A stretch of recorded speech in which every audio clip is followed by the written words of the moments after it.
Hi hello வணக்கம். இது உங்கள் சிவி ஜோன் சொல்லரம். எப்படி இருக்கீங்க? இனி பார்த்தீங்கன்னா விஜய் சேதுபதி அவர்களுடைய எபிசோட் பயங்கரமாக போச்சு.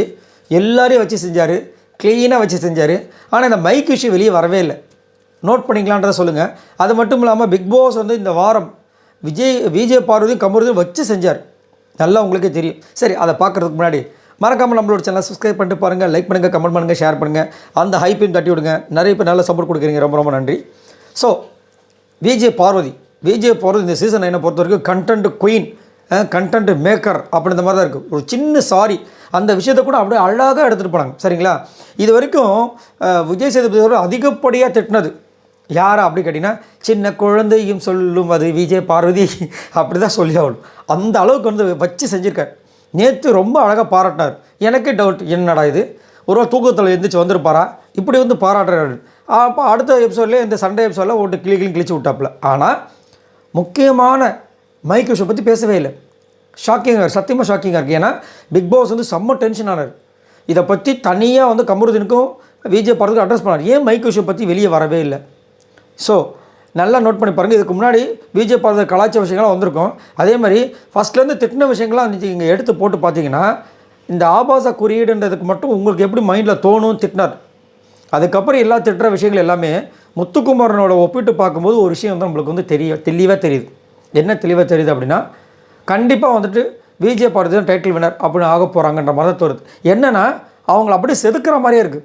இப்போது அவங்க பண்ணுற விஷயங்கள்லாம் பார்த்திங்கன்னா கண்டென்ட் நல்லா பயங்கரமாக ரீச்சில் இருக்குது, பீக்கில் தான் இருக்காங்க. உண்மையை சொல்லப்போனால் அஃபிஷியல் பற்றி இது வரைக்கும் யாருமே உண்மையில சொல்ல முடியாது. இந்த மாதிரி இருக்குது, அந்த மாதிரி இருக்குன்னு சொல்ல முடியும். எவ்வளோ ஓட்டு வாங்கியிருக்காங்க அதெல்லாம் யாராலையும் கண்டுபிடிக்க முடியாது. அந்த மாதிரி சொன்னாங்கன்னா அது தவறு. என்னை பொறுத்த வரைக்கும் அந்த மாதிரிலாம் வெளியே டக்குன்னு விட்டுருவாங்களா? அது எவ்வளோ பெரிய கான்ஃபிடென்ஷியலான ஒரு விஷயம் அப்படின்னு இருக்கும்போது கண்டிப்பாக. ஆனால் வந்துட்டு விஜய் பார்வதிக்கு நல்ல ஒரு கணிசமான ஓட்டு வந்துட்டு இருக்கிறது நல்லாவே தெரியுது. ஏன்னா அன்அஃபிஷியலும் பார்த்தீங்கன்னா யாரெல்லாம் டாப்பில் இருக்காங்களோ அவங்க ஒரு டைம் வந்து கீழே வந்துடுறாங்க. திவாகருக்கு அந்த மாதிரி ஆயிருக்கு, நிறைய பேருக்கு ஆயிருக்கு. சரிங்களா? கானாவனத்துக்கு மட்டும் அது வந்து வேறு மாதிரி போயிருக்கு. சரிங்களா? அவர் அப்படி தண்ணியை ஒதுக்கி வைப்போம். ஆனால் விஜய் பார்வதி ஃபஸ்ட்டு இப்போ வரைக்கும் பார்த்தீங்கன்னா 2வது ப்ளஸ் 3வது ப்ளஸ் மாறி வந்துட்டுருக்காங்க. கீழே டவுனில் இது வரைக்கும் போகவே இல்லை. அப்போது மக்களோட சப்போர்ட் எக்கச்சக்கமாக விஜய் பார்வதிக்கு இருக்குது அப்படின்றது நல்லாவே தெரியுது. ஆனால் அவங்கக்கிட்ட ஒரு சில விஷயங்கள் இன்னுமே கரெக்ட் பண்ணுற விதங்கள். இப்போது பிக் பாஸ் வந்து 50th டேயில் வந்துட்டு சூப்பராக ஒரு விஷயம் சொல்லியிருப்பார். என்னென்னா, எல்லாருக்கும் வந்துட்டு நீங்கள் இதை பண்ணணும், அதை நீங்கள் சரியாக பண்ணலை அப்படின்னு தான் சொல்லியிருப்பார். ஆனால் விஜய் பார்வதிக்கு நான் உங்கள்கிட்ட என்ன சொல்கிறதுக்கு இருக்குது? நீங்கள் தான் கரைச்சி குடித்தவங்களாச்சு.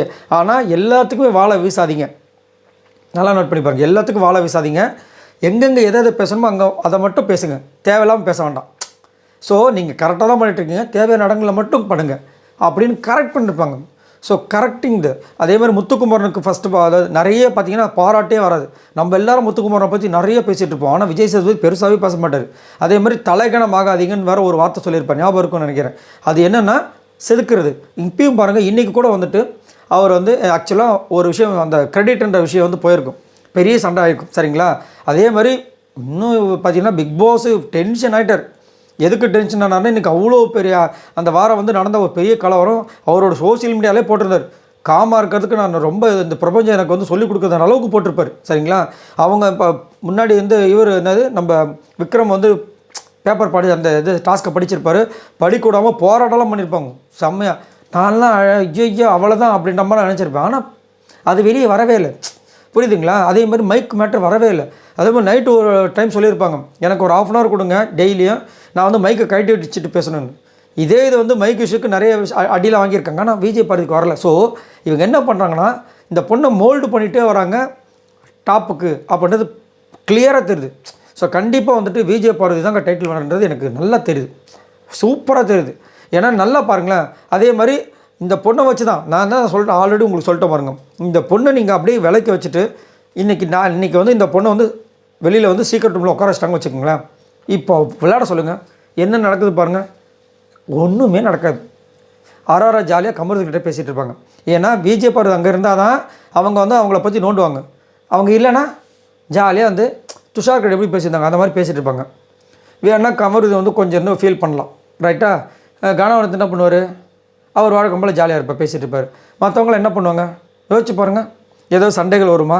ஏதோ கண்டென்ட் இருக்குமா? ஒன்றுமே இருக்காது. இதே இப்போ திரும்ப தூக்கி இந்த உள்ள வைங்க, பார்வதியத்தை பண்ணிட்டா, அங்கேருந்து கனி, அங்கேருந்து திவ்யா, பார்வதி, நீ வந்து இந்த சண்டைக்கு இதெல்லாம் நீங்கள் வந்திருக்கணுமா இல்லையா? யோசிச்சு பார்த்தீங்களா? அதேமாதிரி இன்றைக்கி வந்துட்டு முக்கால்வாசி திட்டும் போது அதிலெல்லாம் வந்து பார்வதி இருக்கிறாங்க. ஸோ அதே மாதிரி அந்த பார்வதியும் பாருங்கள் சூப்பராக சார் ரம்யாவுக்கு ஒரு ஸ்கெட்ச் போட்டாங்க பாருங்கள். இந்த தலையாக இருக்கும்போது என்னென்னலாம் பண்ணால் அதை எடுத்து அழகாக எடுத்து வைக்கிறாங்க. இன்றைக்கி யார் இருக்க போகிறாங்க, யார் வெளியே போகிறாங்கன்ற விஷயங்கள் முதற்கொண்டு சொல்கிறாங்க. ஸோ இது எல்லாமே செம்ம குவாலிட்டியாக இருக்குது. அதே மாதிரி ஒரு சாரிக்கு கூட வந்து இவ்வளோ தூரம் சூப்பராக வந்து கண்டென்ட் க்ரியேட் பண்ணுற மாதிரி இருக்கிற ஒரு கண்டென்ட் மாதிரி நான் பார்த்ததே கிடையாது. அதான் இந்த சீசன் 9ல் நிறைய பேர் சூப்பராலாம் பண்ணியிருக்காங்க. இந்த சீசன் 9 பொறுத்த வரைக்கும் இந்த பொண்ணு தான் அல்டிமேட் கண்டஸ்டண்ட்டாக இருக்காங்களே தவிர மற்றவங்களாம் பார்த்தீங்கன்னா ஒன்றும் இல்லை, இவங்களை சுற்றியே வராங்க. அந்த பொண்ணு அதை பண்ணிருச்சா, அப்போ நம்ம எதாவது பண்ணுவோம் அப்படின்ற மாதிரி போயிட்டுருக்கு. இதை பற்றி உங்களோட கருத்துக்களை சொல்லுங்கள். ஸோ இதை வச்சு பார்க்கும்போது கண்டிப்பாக வந்துட்டு விஜய் பார்வதி தான் டைட்டில் வின்னர் அப்படின்னால மாற்று கருத்து கிடையாது. என்னோடய கருத்து. உங்களோட கருத்துக்களை சொல்லுங்கள். பாய் நண்பர்களே.